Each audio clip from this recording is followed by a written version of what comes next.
Alright, I'm going to do a couple of these problems from the homework slideshow just in case you need a refresher.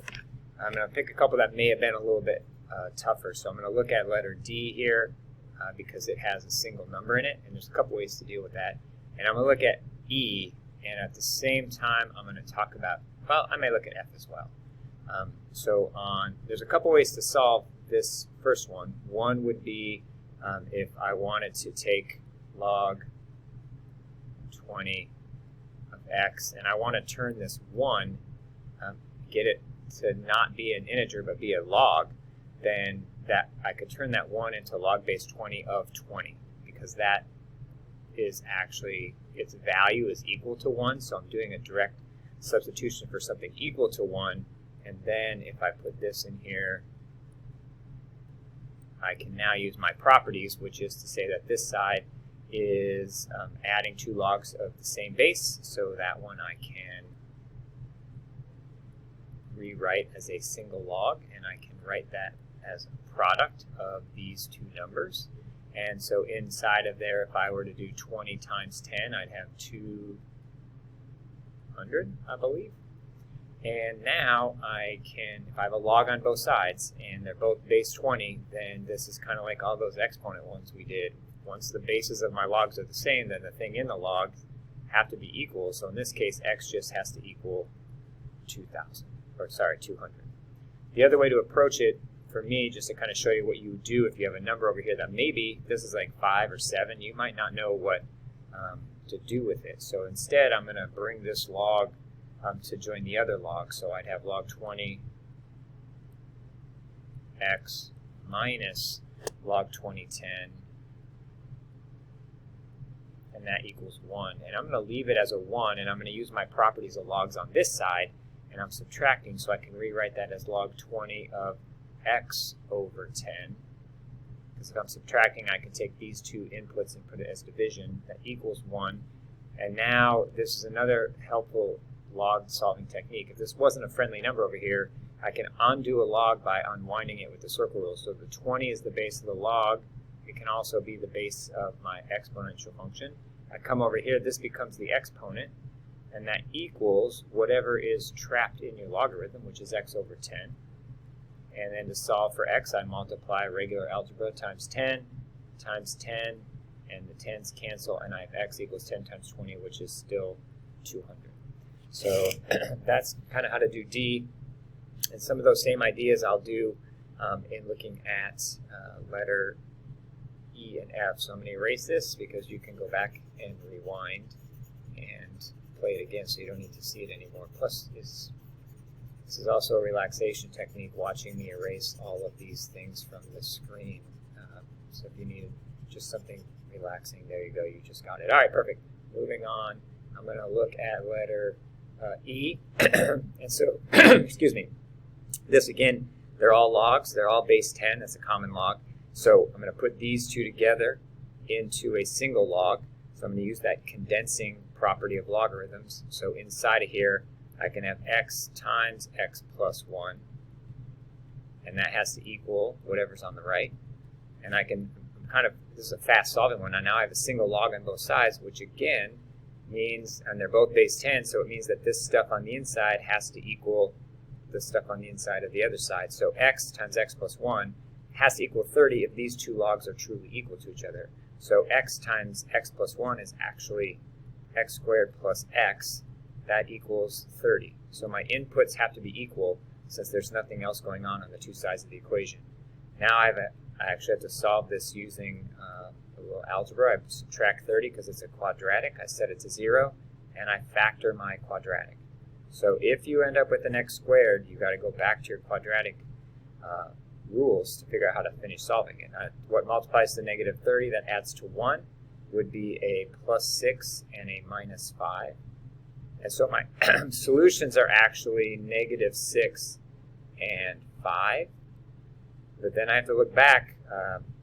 I cannot have a negative input in the log. Remember, the restriction of the log domain is greater than 0. So if I put this negative 6 in here or in this one, I would have two logs that had negative inputs that just simply can't happen. So this answer is no good. It's invalid. I throw it out. I just keep the x equals 5. And now, quickly, this one is going to be similar. Again, they're all logs. They're all base 10. So I can use my condensing rules on this one and write, sorry, I need my log there to begin with. Log of x plus 2 divided by x minus 2 equals log 5. Again, that's just reinforcing those properties we did. Log, single log on both sides, both the same base, means inputs are equal. So therefore, x plus 2 over x minus 2 must equal 5. And I want to show this one just because the step to solve this is to multiply both sides by x minus 2. And so I come over here to multiply by x minus 2. These cancel, and so I have x plus 2 equals 5x minus 10. And then you kind of solve this out. I'm going to subtract an x from both sides to give me 4x. I add a 10 to both sides, I get 12. So my answer after I divide by 4 is 3, and that would work in both inputs. So a lot of little log help there for you. Now I'm going to move to another slide. I'm only going to do one of here. These are all very, very similar. There's a single base with an exponent and equals 20. So really kind of I'm just going to pick this one. It doesn't matter if it's a 1/2 or a 3/4. You do the exact same steps. There's really, again, two ways to approach this.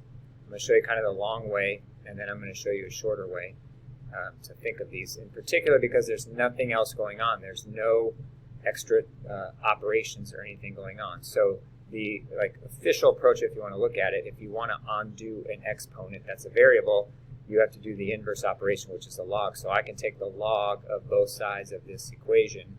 I'm doing the same operation to both sides, and for the benefit of me, since this is a base 3 exponent, I'm going to take a base 3 logarithm. Bam.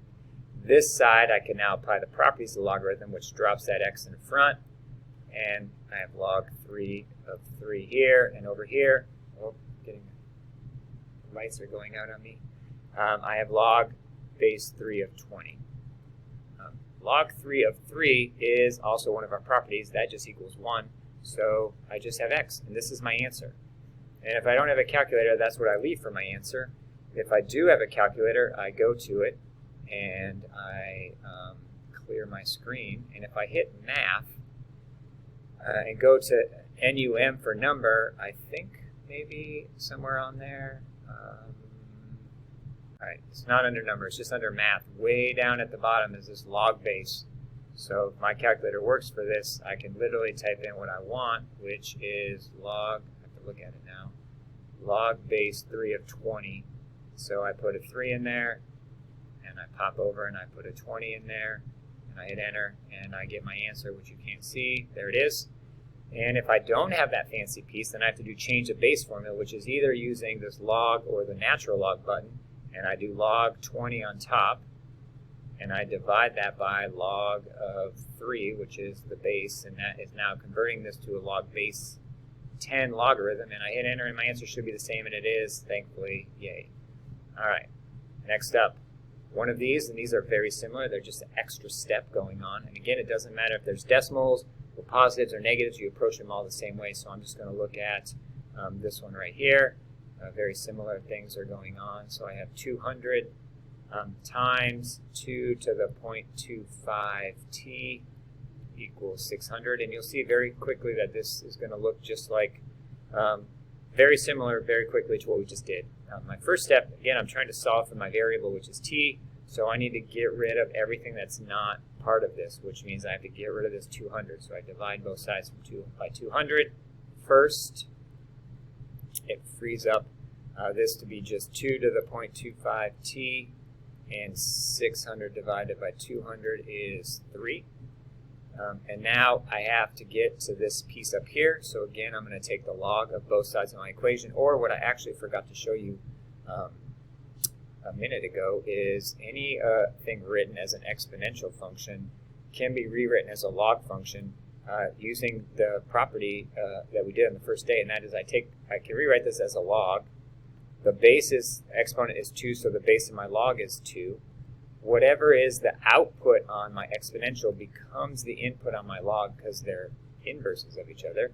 And the input on my exponential is what I was hoping to free up. It becomes my output. So this is exactly what I would get if I just took a log base 2 on both sides, which is how we solved the one prior. Because if I take a log base 2, this gets to drop in front. 0.25t times log base 2 of 2 equals log base 2 of 3. And remember, log base 2 of 2 is just 1, and there we are at the exact same place. So my last step on this, again, this is a calculator piece here, and to get t by itself, I have one more step, which is to divide by 0.25, just a regular 0.25. So divide this by 0.25, and that's going to give me my answer for t. And again, this says 3 significant figures, but listen, if you were doing this without a calculator, dividing by 0.25 is dividing by a quarter, and dividing by a quarter is the same as multiplying by 4, so this answer is really 4 log 2 of 3, or I could pop that up as an exponent, log base 2 of 3 to the 4th. Either way, I'm supposed to use a calculator, so I'm going to try to do this so I can see what I'm punching in my calculator, and so you can see it as well. So I'm going to do it this way first, which is to hit the math button and go all the way down to find my log base, and then I'm going to type it in as base 2 of 3, and I'm going to get out of the log because that is being divided by 0.25. And that should give me my answer, 6.33985. If I want to do 4 log times log base 2 of 3, I could do that, but I'm going to do 4 times, and I'm going to change my base, and this time I'm going to change it using a natural log. And so that would be natural log of 3 on the top, because that's my input, divided by natural log of 2, because that's my base. And this is just using that change of base formula and then thinking that dividing by 1/4 is the same as multiplying by 4. It should be the same answer. It is. So again, multiple ways to approach that. And that is, all of these would be very similar. You might not have quite as friendly numbers, but you would just divide by 50 first, and then convert it to a log or take log base 5. This one you would divide by 12 first, and then either convert it to a log or take the log base 2 of both sides. And then you've got your calculator, or this is just kind of the exact answer right here, and then the calculator gives you the rounded one. And that's it. Hope that helped.